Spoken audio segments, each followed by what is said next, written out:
எதனால் நம்மால் வேற்றுமையிலே கூட ஒற்றுமையை காண முடியவில்லை?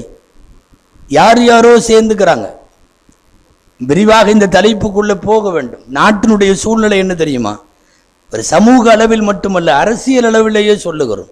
மோசமா முரண்பட்டிருக்கிறவன் சேர்ந்து கூட்டணி அமைச்சுக்கிறான். என்னன்னா, ஏதாவது ஒரு குறைந்தபட்ச பொது திட்டம், நாங்க இப்படி ஒரு ப்ராஜெக்ட், இப்படி ஒரு கூட்டணி, நாங்க இப்படி ஒரு குறைந்தபட்ச செயல் திட்டத்தின் அடிப்படையில் நாங்கள் ஆட்சி அமைக்க போகிறோம், நாங்கள் எல்லாம் சேர்ந்துக்கிறோம். உள்ள யாரா இருக்கான்னா, முத்தி போன கடவுள்காரன், முத்தி போன கடவுள் மறுப்புக்காரன், வேணாங்கிறவன், வேணுங்கிறவன், நேர் எதிர் கொள்கை உள்ளவன் எல்லாம் சேர்ந்து கொள்ளுகிறான்.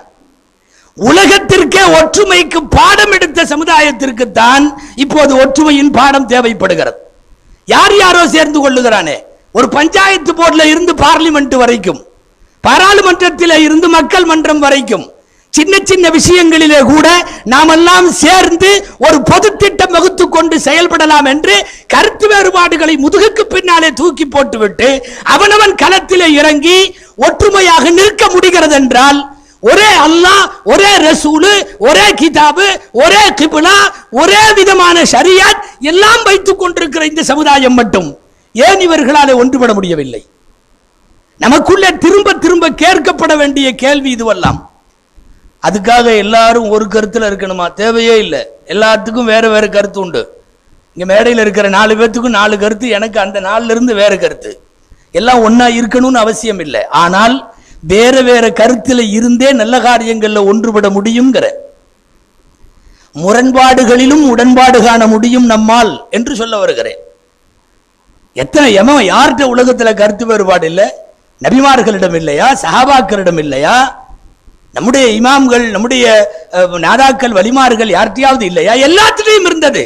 கருத்து வேறுபாடு கூடாதுன்னு சொல்ல வரல. சொல்ல போனால் கருத்து வேறுபாடுகள் ஒரு அறிவுலக சமுதாயத்திற்கு, அறிவுஜீவிகளுக்கு அது ஆரோக்கியமான அடையாளம்.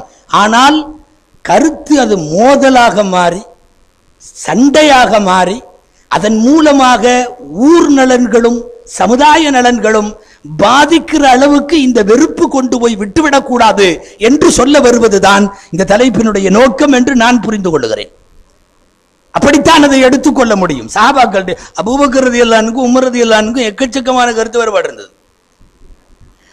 உஸ்மான் ரலியல்லாஹு அன்ஹுக்கும் அலி ரலியல்லாஹு அன்ஹுக்கும் இருந்தது. சஹாபாக்கள் இருந்தது. தந்தையும் சஹாபி, மகனும் சஹாபி.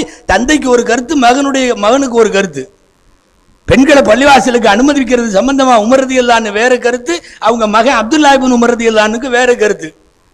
ஜும்மா அன்னைக்கு குளிக்கிறது சுன்னத்துன்னு நிறைய சஹாபாக்கள், வாஜிபுன்னு நிறைய சஹாபாக்கள். கருத்து இல்ல, மசாயில்ல நிறைய இருந்தது. நான் மசாயிலில ஒரு நிலைப்பாட்டிலே இருக்கிறேன். ஷரியத்தினுடைய வேறு நிலைப்பாட்டில் நிறைய பேர் இருப்பார்கள்.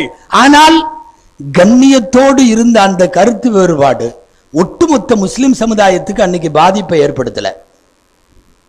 ஒரு கம்யூனிட்டி பாதிக்கப்படுற அளவுக்கு நடக்கல.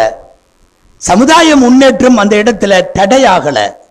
ஒரு ஊருடைய நல்லது கெட்டது நின்று போகல.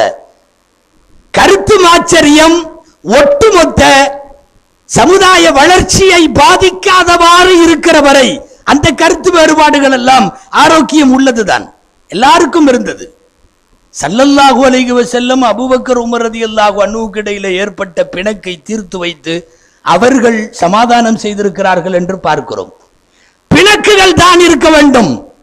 அது பிரிவுக்கு வழிவகுக்க கூடாது, பிளவுக்கு வழிவகுக்க கூடாது.